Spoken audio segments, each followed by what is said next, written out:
एक गांव में राजा नाम का एक भिखारी रहता था। वो गांव में घूमकर लोगों से भीख मांगकर गुजारा किया करता था। वो अपनी किस्मत को कोसता रहता था। एक दिन राजा अपने दोस्त रईस भिखारी से, हाय रे मेरी किस्मत, क्या किस्मत है यार। दूसरे लोगों को देखो क्या मजे कर रहे हैं और मैं यहाँ सबसे भीख मांगता रहता हूँ। अरे क्या राजा भाई, जब देखो किस्मत को कोसते रहते हो। ठीक ठाक तो कट रही है, अपनी खाने को 2 वक्त की रोटी और पहनने को कपड़ा मिल जाता है, और क्या चाहिए। अबे रईस, एक तो तेरी गंदी शक्ल और बात भी वैसी ही करता है। क्या कट रही है ये सड़ेले कपड़े जो दूसरों के हैं, रोटी वो भी बासी। हाय रे मेरी किस्मत, दोस्त भी मिले तो नास मिटे झंडू टाइप, वो भी मेरी किस्मत की तरह। अरे यार, तेरे से तो बात करना ही बेकार है, बड़ा ही घोड़ू टाइप है तू तो यार। अबे तो जाना, वैसे भी तेरे जैसे झंडू दोस्त ना ही हो तो ठीक है, किस्मत पे पनौती लगा कर बैठे हैं। वैसे भी मैं अब नए दोस्त बनाऊंगा, वो भी अमीर, बिल्कुल फिल्मी आमिर खान, फारूक खान और सलमान खान टाइप। अबे तेरी शक्ल देख, फिर तेरी अक्ल देख। अबे तू भिखारी है, कोई नेता नहीं, समझा। वो दोनों ये बातें कर ही रहे होते हैं कि उनकी ये सारी बातें वहाँ से गुजर रही एक भूतनी सुन लेती है और सोचती है, अरे वाह, क्या बेवकूफ लड़का है, अपनी किस्मत को ही गालियां बक रहा है। क्यों न इसके शरीर में चली जाऊं, मजा आ जाएगा। और मेरी खून पीने की इच्छा भी पूरी हो जाएगी। उधर राजा और रईस एक दूसरे से बात करने में व्यस्त होते हैं। एक बार बस किस्मत चल जाए बस अपनी। चल भाई, मैं तो चला, तू देख शेख चिल्ली के सपने। ऐसा कह के रईस वहाँ से चला जाता है। उधर राजा, हंसो हंसो, एक बार मैं अमीर हो जाऊं फिर देखना। राजा ऐसा सोच ही रहा होता है कि तभी भूतनी उसके सामने आ जाती है। कौन हो तुम और मुझे कैसे जानती हो? अरे राजा जी, लेकिन तुम चाहो तो मैं तुम्हें अमीर भी बना सकती हूँ। लेकिन तुम्हें मेरी कुछ बातें माननी पड़ेगी और जैसा मैं कहूँ वैसा तुम्हें करना पड़ेगा, नहीं तो मैं तुम्हें मार डालूंगी। ये सुनते ही राजा को लालच आ जाता है। फिर राजा लालचवश बिना उस भूतनी की बात सुने ही हाँ बोल देता है। राजा, मैं एक भूतनी हूँ, अब मैं तुम्हारे शरीर में ही रहूंगी और अब से तुम्हारे शरीर पर मेरा कब्जा रहेगा। मैं जब चाहूँ बाहर आ सकती हूँ और जब चाहे बाहर जा सकती हूँ। ऐसा कहकर वो भूतनी राजा के शरीर में प्रवेश करने लग जाती है। अरे भगवान के नाम पे कुछ दे दे बाबा, ये ससुरी का इतना दर्द क्यों हो रहा है? क्या अमीर बनने में इतना दर्द होता है? थोड़ी देर में भूतनी राजा के शरीर में पूरा प्रवेश कर जाती है। राजा की आंखें लाल हो जाती हैं। तभी वहाँ पे गरीब दास आता है जो कि उस गांव के सबसे अमीर लोगों में से एक होता है। अरे राजा, अकेले क्यों बैठे हो? ये लो 10 रुपए, जाके पार्टी करो। अबे ससुरी के 10 रुपए में पार्टी, ये ले 20 रुपए, तू जाके 1000 लोगों को खाना खिला।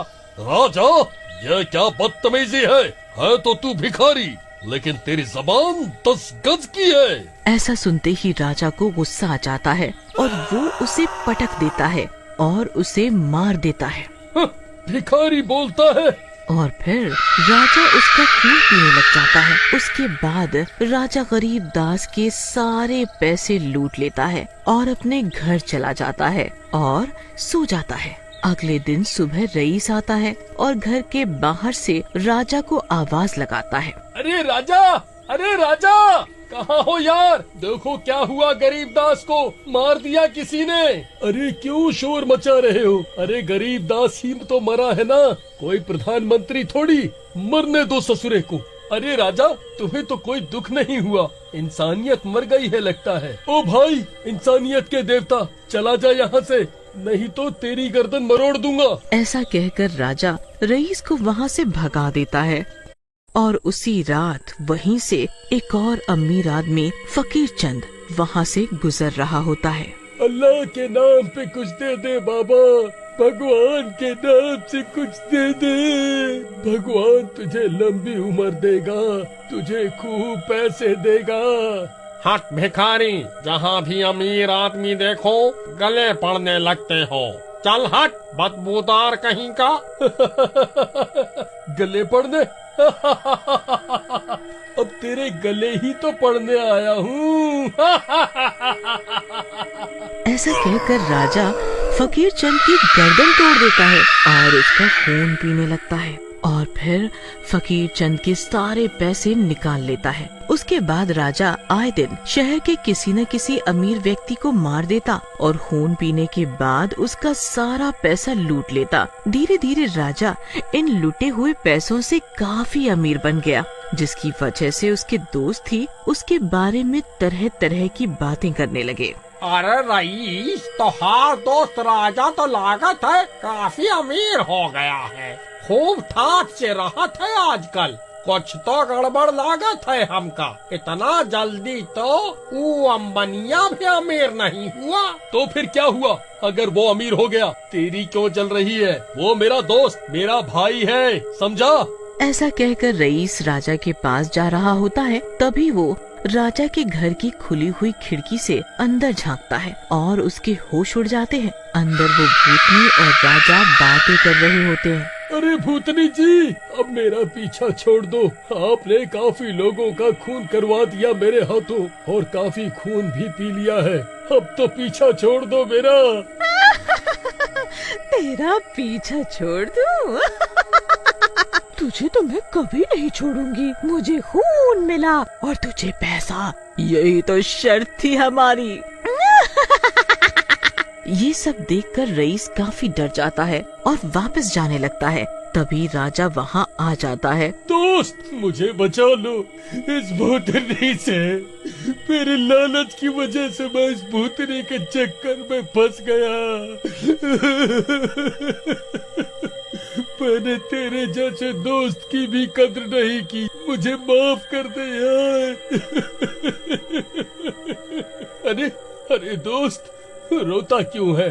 मेरे होते हुए कोई तुझे छू भी नहीं सकता। तू चिंता मत कर, मैं इस भूतनी का कुछ इलाज करता हूँ।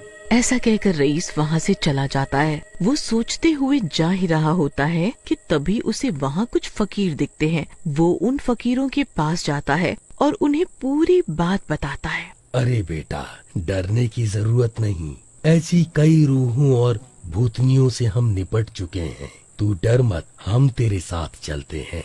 ऐसा कहकर वो सारे राजा के घर की तरफ जाने लगते हैं। उसी समय राजा भी वहीं आ जाता है। उस पर भूतनी का साया चढ़ चुका होता है और वो गुस्से में बोलता है। तो रईस, बहुत दोस्ती निभा रहा है तू। इन फकीरों को लाया है अपने दोस्त को बचाने। अब तो इस दोस्ती के चक्कर में तू भी मरेगा।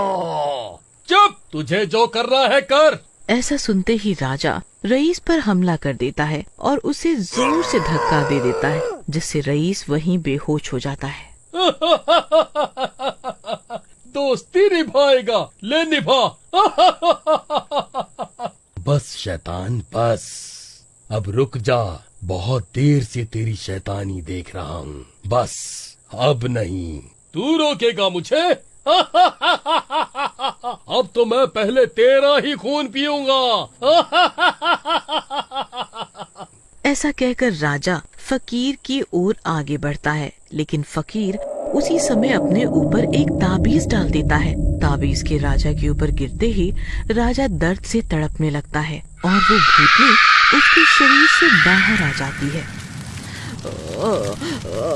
अरे दुष्ट फकीर, मेरे ऊपर क्या डाल दिया? मुझे इतना दर्द क्यों हो रहा है? हाय मैं मर गई, हाय मैं मर गई। थोड़ी ही देर में वो भूतनी पूरी तरह जल जाती है और उधर रईस को भी होश आ जाता है।